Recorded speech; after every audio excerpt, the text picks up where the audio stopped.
Al, we are nearing the end. 3 episodes remain. Da-ba-bum. And then we'll be done for a little bit.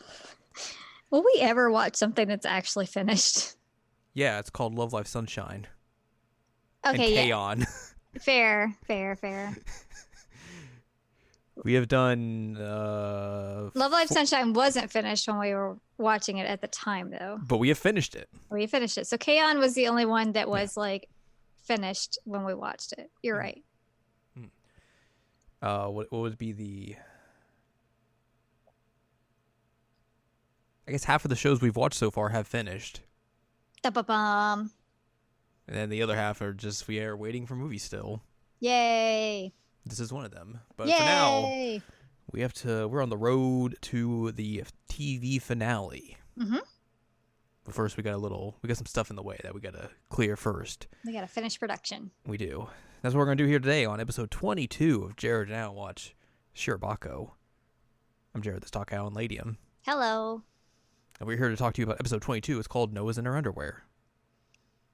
Yep. And it's specifically that, just for a 5-second gag at the end of the episode. Yep. Yeah. I mean, it's attention getting. Yeah, you're right. You're not wrong. Not wrong. So we begin this episode. Yumi has been assigned to be the animation supervisor for the 13th episode. Mm-hmm.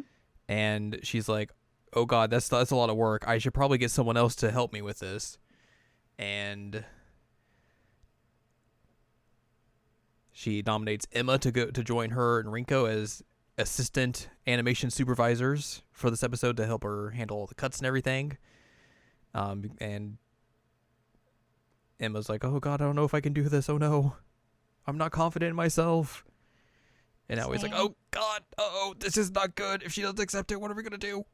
Oh no. Oh no. Aoi goes and talks to Seigo as a backup and be like, hey, would you want to do this just in case things fall through? And Seigo was like, no. Not in particularly.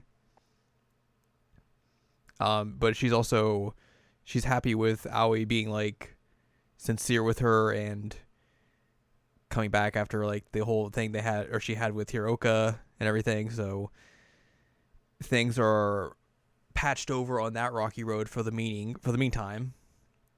So she's gonna go back to work on the 12th episode to get that all wrapped up. Is this a 13 episode run? Is that what's happening here? I don't remember. For the show they're working on? Yeah. Yeah. Okay, just checking. Emma goes and talks to Midori, and then they're talking about the script and everything, and Emma finds that Midori is enjoying her time getting the script all in order and everything, and doing all these strange menial tasks that she has to do. So many things are going well. We get this long extended segment of two characters that you really have never seen. Well, you've seen them, but you don't really see them interact with any of the other characters, just out drinking with each other and just talking about their problems and everything. Yeah, that was weird. I didn't know who they were. Uh-huh. And they're like, yeah, we don't want our kid to grow up and be like Mohawky dude. And I'm like, he's a delightful boy. You should leave him alone. You should actually say that you don't want him to grow up to be the other butthead that works there. So it's I didn't know who they were 4 or 5 minutes of just them ranting about life and everything and talking about the job and the one's kid who wants to potentially work in the animation industry. Yeah, it's a weird thing. It's super weird. And I remembered that I thought something I wasn't sure what the building was that they were in. I thought it was something weird, but I don't remember what I thought it was. Oh, I remember you saying something. I just don't remember what it was now either. And I was like, what is this? What is happening? And then you're like, oh, it's it's a food stall. It's a food stall, yes. Yep. I don't remember what it was, but I thought it was weird looking. And yes. Then it was just an odd scene of here are these characters that I have no idea who they are just chatting. Also out drinking at the same time is Hiroka and Taro. Mm-hmm. Because they are buddies! Buddies! I love that. He's such a good boy. Taro's gonna try his hardest to make Hiroka not suck. You know what? Power to him. Like, that is a monumental task, and he has taken it under his wing to do so. So, like, Mhm. I'm proud of him. We get some backstory on Hiroka, just like on like why he kind of is being a butt Mm-hmm. currently, and like some of his like early jobs in the industry. It was just like him trying to kind of be like that, have like that shine about him, or not about him, but like just about the industry and everything, and feel like optimistic about everything, He's and just enthusiastic and yes, optimistic, and then now he's just jaded. yeah, because everything kind of like people just like either like just left him when he was like getting animators or stuff, or just like dumped all their work on him and all this sort of stuff, and just like were very jaded to him, and basically that attitude just rubbed off onto him, and now he just thinks this is how the industry works, this is how you have to be in the industry, or else you're just gonna get swallowed up alive. Mm-hmm. um and Taro was like, oh, I just didn't know this was what happened to you, I'm so sorry. And then like pulls him out to go drink somewhere else, and then they're just gonna vent about Aoi the entire time because that's their operation now. It's something. They are of course buddies. Buddies. um, I just think that dynamic is hilarious. I really do, because like it's obvious that like Butthead is not interested and has not been interested, but then like now he just goes along with it and is like, all right, you know what? I need something harder to drink to do this, but like, let's hang out. It's fine. Everything's fine. So it's nice.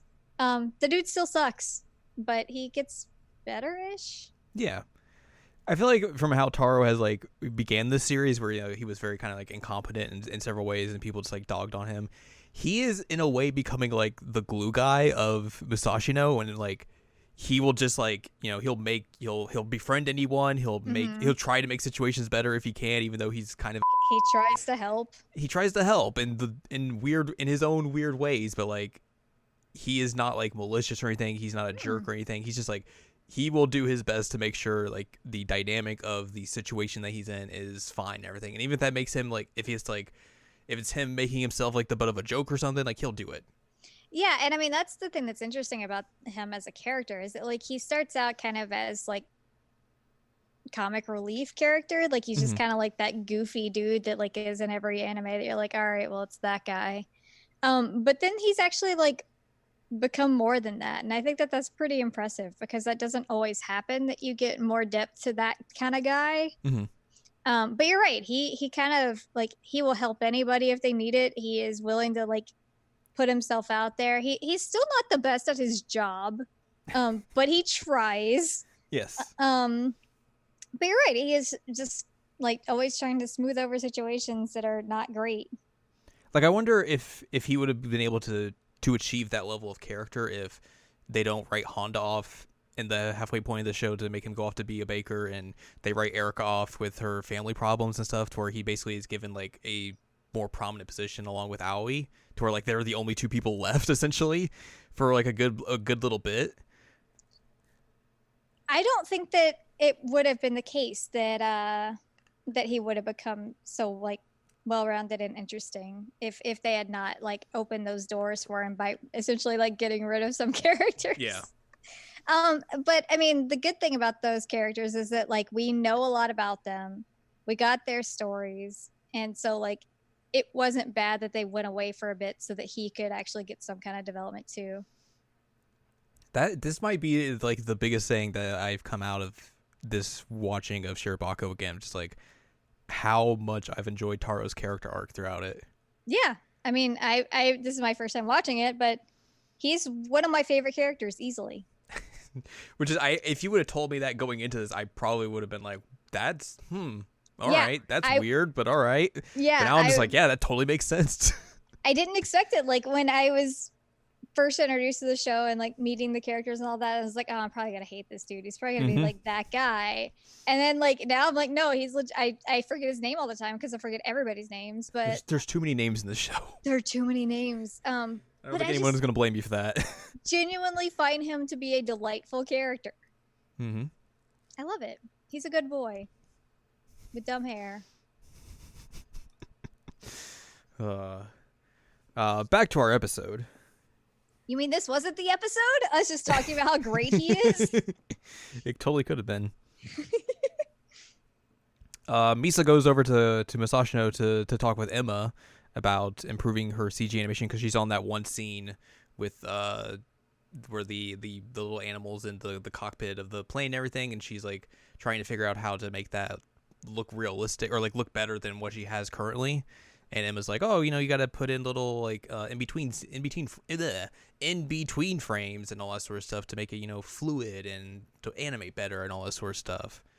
Which is an interesting little like dynamic considering early on in the series we had the whole near fisticuffs over 2D and 3D animation, and then here Right. near the end of the series is like here's what you can learn from 3D, here's what you can learn from 2D, how you can blend those both techniques together to make good solid animation. Mm-hmm. Yeah, it's great. I mean, like, we're seeing a lot of really cool development happen, like, at the very end here. That's like, this is what it's been building up to. Mm-hmm. I love it. It's really good. Emma's also, by the way, throughout this entire episode, still been like very wavering about accepting this position and everything. Mm-hmm. So she's still not sure about it. Eventually, I think someone comes to talk to her about it, and then she's like, just working, and Sugi just like talks to her a little bit about it. He's like, hey, you should take the position. Mm-hmm. Like, not every day is going to come along where you're going to have this opportunity and everything, and these kind of opportunities will help you as an animator going forward. So like, this is something you 100% should take. And that basically kind of gives her the confidence in herself and the motivation to accept the job and everything. She like talks to her parents about it and tells them like about it and how she feels and everything. And then eventually this also ties back into Ai and gives her confidence to go to a meeting by herself. I love her. She's my second favorite character of this entire show. She's adorable. And this is where we get the gag about the underwear, because like she goes to the animation meeting by herself, and like everyone's just very nervous, and she's like, because it's like, is that? And they're like, is it? And then she's like, panties, and they're like, yes, they are.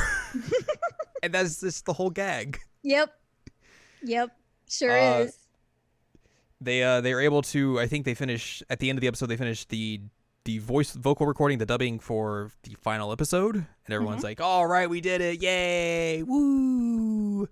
They go to like when they're all really proud of like the main girl for like really nailing it after she struggled a little bit. Yes.